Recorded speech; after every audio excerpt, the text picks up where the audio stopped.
గణపతి నిమజ్జన మహోత్సవాలు వరంగల్లో ఘనంగా ప్రారంభమయ్యాయి. 9 రోజులు పూజలు అందుకుని భక్తుల సకల విఘ్నాలను తొలగించి విఘ్నరాజుగా గంగమ్మ ఒడికి చేరుతున్నాడు.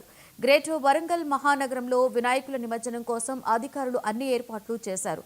ఈసారి నిమజ్జన ఏర్పాట్ల మీద హర్షం వ్యక్తం చేస్తున్నారు భక్తులు. ఇక ఇదే అంశం మీద మరింత సమాచారాన్ని మా ప్రతినిధి శ్రీధర్ అందిస్తారు.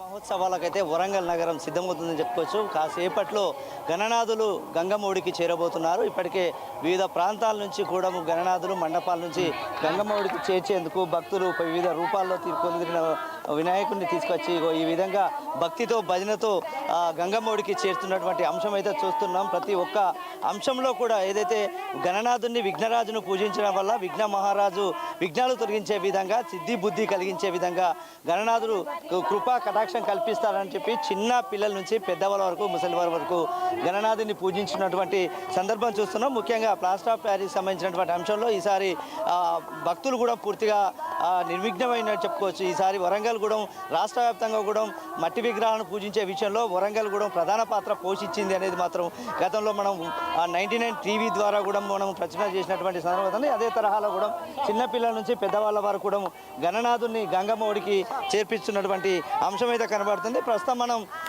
వరంగల్ ఉమ్మడి జిల్లా వ్యాప్తంగా కూడా నిమజ్జనం చేసే సెంటర్లను కూడా ఏర్పరిచారు. అందులో 2 సెంటర్లను ప్రాథమికంగా తీసుకున్నారు. ఒకటి వడ్డేపల్లి చెరువు, ఇంకోటి చిన్న వడ్డేపల్లి చెరువుకు సంబంధించినటువంటి అంశంలో కూడా మనం మాట్లాడుకోవచ్చు. ఇక ఉరుసు రంగ సముద్రంలో కూడా దాదాపుగా ఒక 1000 నుంచి 1200 విగ్రహాలు పడతాయని చెప్పుకోవచ్చు. ప్రస్తుతం మనం చిన్న వడ్డేపల్లి చెరువు వద్ద ఉన్నాం. ఈ వడ్డేపల్లి చెరువు దాదాపుగా 4000 నుంచి 5000 విగ్రహాలకు ఈ చెరువును వినియోగించుకునే విధంగా అయితే అధికార యంత్రాంగం తీసుకొచ్చింది. దీనికి సంబంధించినటువంటి అంశంలో పూర్తిగా విద్యుత్ శాఖతో పాటు అటు పోలీస్ శాఖ ఆ విధంగా ఈ వరంగల్లో గణేష్ నిమజ్జన మహోత్సవాలు పూర్తి చేయాలని చెప్పేసి ఒక టాస్క్ను అయితే వరంగల్ యంత్రాంగం అయితే ఏర్పాటు చేసుకుంది. దీనిపైన మరి కొంతమంది భక్తులు కూడా మనతో ఉన్నారు. వాళ్ళు అడిగి తెలుసుకునే ప్రయత్నం చేద్దాం. చెప్పండి, ఈరోజు గణేష్ శోభాయాత్ర కొనసాగుతుంది. దీనికి సంబంధించినటువంటి అంశంలో ఏ విధంగా ఉంటుంది అంటే ఈరోజు మధ్యాహ్నం నుంచే ప్రారంభమైంది. చిన్న చిన్న విగ్రహాలు ఇప్పుడే గంగమ్మ ఒడికి చేరుకుంటున్నారు. ఇక పెద్ద పెద్ద విగ్రహాల పరిస్థితి ఉంది. వాటిని ఏ విధంగా మనం చేస్తే మానిటరింగ్ చేస్తే బాగుంటుందని చెప్పి వక్రతుండాయ నమః, గజకర్ణాయ నమః, లంబోదరాయ నమః, వికటరాజాయ నమః, విఘ్నేశ్వరాయ నమః.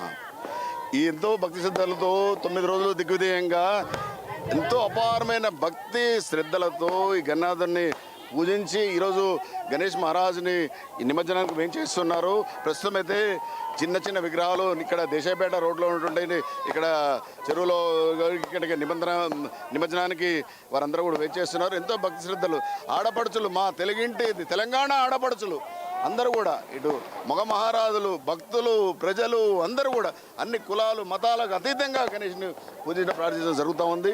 ఈ రోజున మరి ముందుగా మరి జిల్లా కలెక్టర్ గారు వారు వేంచేసి దిగ్విజయం గురించి సుమారు సంబంధిత అధికారులు అందరూ కూడా వచ్చి ఇక్కడ చూసి సరిగ్గా ఉన్నాయనేటువంటి వారు పరామర్శించి చూసుకోవడం జరిగింది. అధికార గణానికి కూడా వారు ఆదేశాలు ఇచ్చినట్టుగా మాకు తెలుస్తూ ఉంది. చాలా సంతోషం. వారిని కలెక్టర్ గారిని నిజంగా వారిని అభినందించాల్సిన అవసరం ఉన్నది. ఇక్కడ ఉన్నటువంటి ఈ ప్రాంతంలో అయితే మాత్రం చక్కగా ఉన్నాయి. ఆదిలో అంశబాధలా కొన్ని అడ్డు ఉన్నా కూడా వాళ్ళు చేయాలి అధికారులు. ఎందుకంటే తెల్లారులు 4 గంటల వరకు కూడా ఇప్పుడు నుంచి ఈ టైం నుంచి కూడా తెల్లారి 4 గంటల వరకు నిమజ్జనం చేసే పరిస్థితి ఉంది. అర్ధరాత్రి కూడా చేయాల్సినటువంటి అవసరం ఉంది. అర్ధరాత్రి ముఖ్యంగా ఇక్కడ చీకటి పట్టిన తర్వాత లైట్స్ వెలుగులో కొంత జాగ్రత్త అప్రమత్తంగా ఉండాలి. ఇప్పుడైతే వెలుగు ఉంది, తర్వాత అప్రమత్తం అప్పుడు ఉండాల్సిన బాధ్యత సంబంధిత అధికారులు ప్రతి డిపార్ట్మెంట్ ఒక అధికారి ఉండాలి, పోలీసు అధికారులు కూడా ఉండాలి. చూసుకుంటే ఈ దిగ్విజయం చేసుకుంటే ఆ విఘ్నరాజ అందరి విఘ్నాలు తొలగించి వారు చాలా సంతోషాన్ని మన భక్తి శ్రద్ధలతో మనకు ఆశీర్వాదాలు ఇస్తారని మేము కోరుకుంటా ఉన్నాం. ఈ విధంగా భారీ శోభాయాత్ర కూడా మరి కాసేపట్లో ప్రారంభమయ్యే అవకాశం ఉందని చెప్పేసి అధికార యంత్రాంగం చెప్తుంది. దాదాపుగా 150 కోట్ల రూపాయలతో నిమజ్జన మహోత్సవాలకైతే స్వచ్ఛమైన జలంలో గణనాథుని నిమజ్జనం చేయడం మాకు సంతోషంగా ఉంది.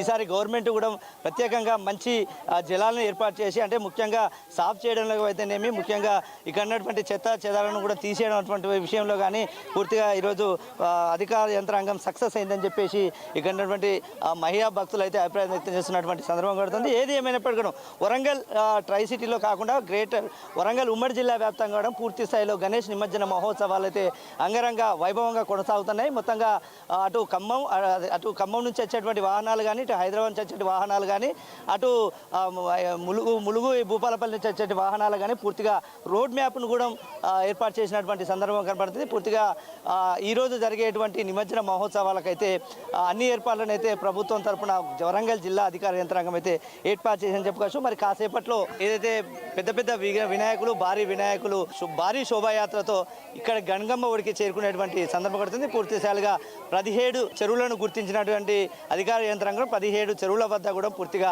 బందోబస్తును ఏర్పాటు చేయడమే కాకుండా పోలీసు యంత్రాంగంతో భక్తులకు ఎలాంటి అసౌకర్యాలు కలగకుండా తాగునీరుతో పాటు ఇక్కడ ఉన్నటువంటి పులిహోరతో పాటు అన్ని ఏర్పాట్లను కూడా సిద్ధం చేశామని చెప్పేసి జిల్లా కలెక్టర్ సత్యశారద, అదేవిధంగా మేయర్ గుండు సుధారాన్ని కూడా ఇక్కడ చెప్తున్నటువంటి అంశం అయితే వరంగల్లో ఉందని చెప్పుకోవచ్చు. ఇది ఇక్కడ తాజా అప్డేట్.